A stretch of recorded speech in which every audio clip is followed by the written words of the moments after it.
Hello friends, मैं मोनिका, आपके gardener दोस्त। आज आपको इन दो एग्जॉटिक ब्यूटीफुल प्लांट्स के बारे में, इनकी केयर के बारे में बात करूंगी।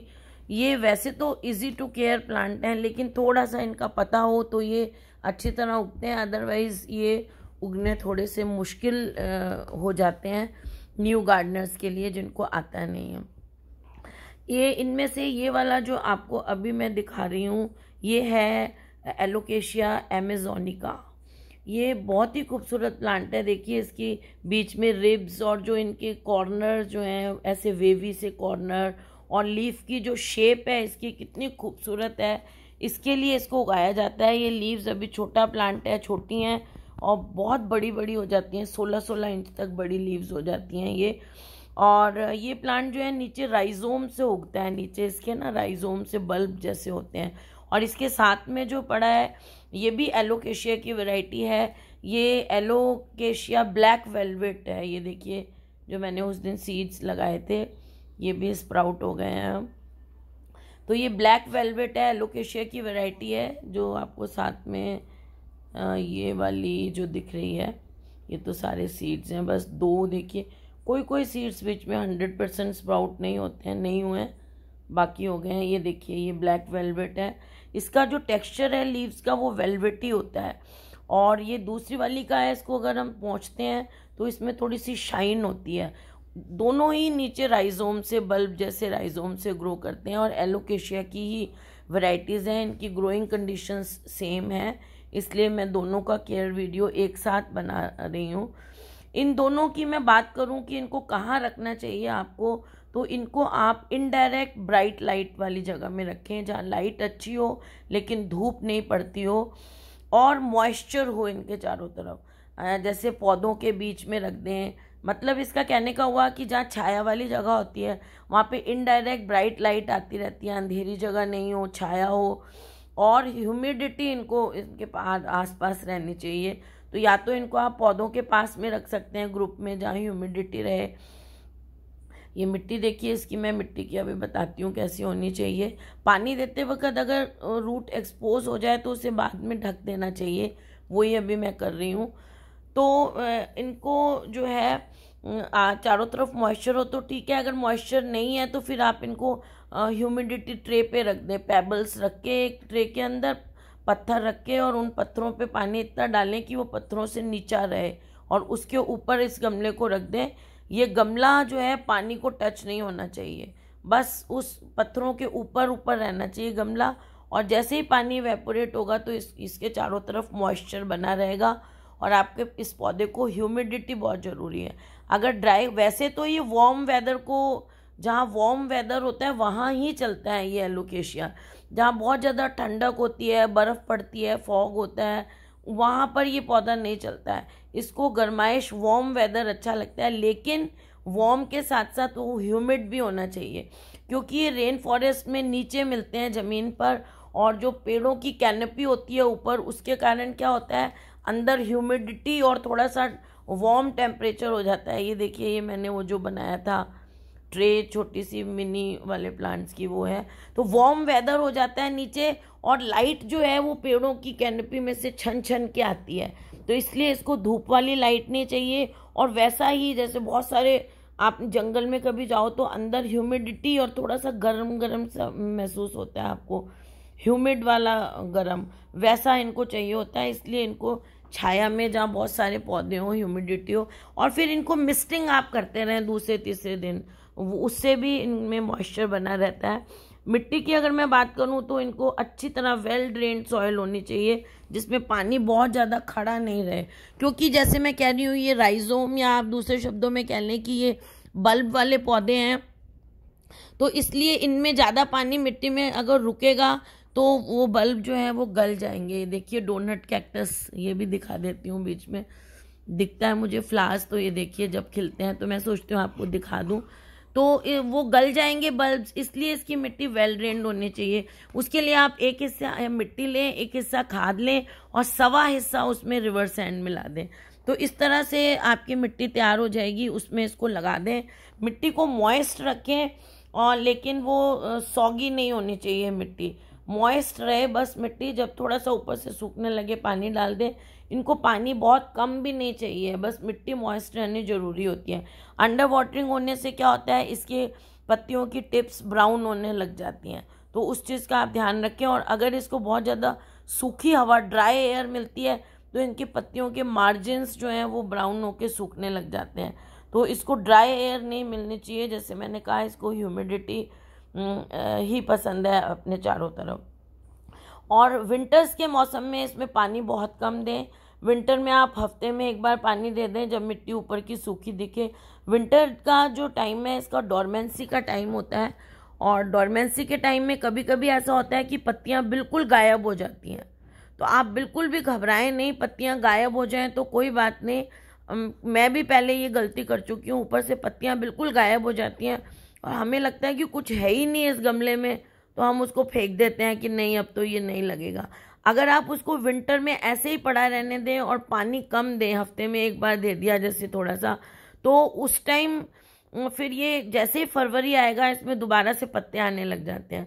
और मैं तो ये कहती हूँ कि अगर विंटर्स में इसको थोड़ा सा धूप में आप रख दें तो वो इसके लिए और भी अच्छा रहेगा। ऐसी जगह जहाँ मॉर्निंग में धूप मिलती हो सकता है इसके पत्ते गिरे ही नहीं विंटर्स में। तो ये भी करके आप देख सकते हैं कि विंटर्स में इसको हल्का सा मॉर्निंग वाली धूप मिले, ऐसी जगह रखें, फिर शायद पत्ते गिरे ही नहीं। और अगर इसके पत्ते गिरते हैं तो घबराएं नहीं, इसको ऐसे ही पड़ा रहने दें, पानी देना कम कर दें और फरवरी में फिर से पत्ते आ जाएंगे। ऐसा ही मेरे साथ ऑक्सैलिस के साथ हुआ था।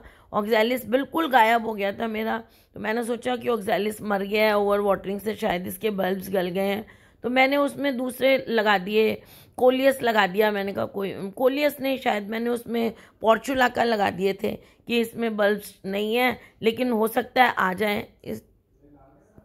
तो फिर बाद में मैंने देखा कि इसमें पोर्चुलाका के साथ साथ धीरे धीरे जैसे अभी ये मौसम आया बारिश के बाद, इसमें ऑक्सैलिस उग गया दोबारा से। और मैं आपको दिखाऊंगी अभी नेक्स्ट वीडियोस में, ऑक्सैलिस ट्रायंगुलरिस दोबारा उग गया। ऐसे ही ये एलोकेशिया भी विंटर्स में गायब हो भी जाए तो घबराएं नहीं, ये दोबारा आ जाता है।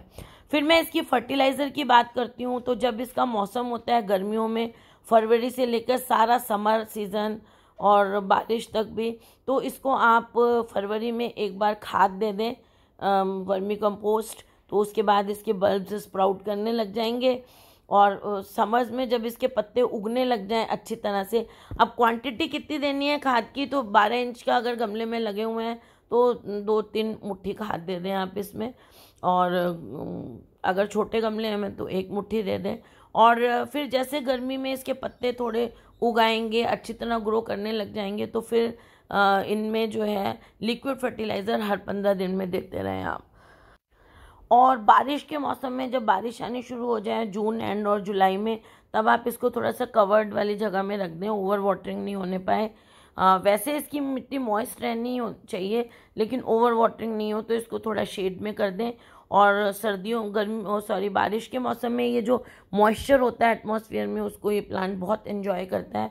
मैं आजकल ये प्लांट खरीद के लाई हूँ। थोड़ा सा मुझे कई व्यूअर्स ने कहा भी कि आप गलत टाइम पे लाए हैं, लेकिन इस टाइम आपको भी अगर ये इस टाइम मार्केट में मिलता है, जनरली ये इसी टाइम मिलता है मार्केट में, आप देखने जाओ तो आप उसको लेके रख लें। और आपको पता है कि विंटर में ये थोड़ा सा डल होगा या हो सकता है गायब भी हो जाए, थोड़ा मॉर्निंग धूप में रखेंगे तो मेरे हिसाब से ये गायब भी नहीं होगा।